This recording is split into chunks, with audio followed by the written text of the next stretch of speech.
WhatsApp ने एक और नया फीचर दे दिया है। वॉइस स्टेटस अपडेट्स ओ के नाम से दिए गए फीचर जरिए सार्फिन स्टेटस में तस्वीर और वीडियो के बाद अब वॉइस नोट भी शेयर कर सकेंगे। बेटा इन्फो के मुताबिक बेटा टेस्टर्स अब टेक्स्ट स्टेटस सेक्शन में नए फीचर तक रसाई हासिल करके स्टेटस अपडेट के तौर पर वॉइस नोट शेयर कर सकते हैं।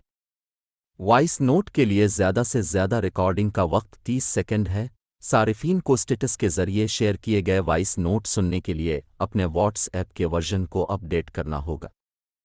स्टेटस के ज़रिए शेयर होने वाले voice note end to end encrypted होंगे और सिर्फ वही लोग सुन सकते हैं जिन्हें सार्फिन अपनी प्राइवेसी सेटिंग में मुंतखब करते हैं। तस्वीर और वीडियोज़ की तरह स्टेटस के ज़रिए शेयर किए गए वॉइस नोट भी 24 घंटे बाद गायब हो जाएंगे। सार्फिन स्टेटस अपडेट के तौर पर पोस्ट करने के बाद वॉइस नोट को डिलीट भी कर सकते हैं।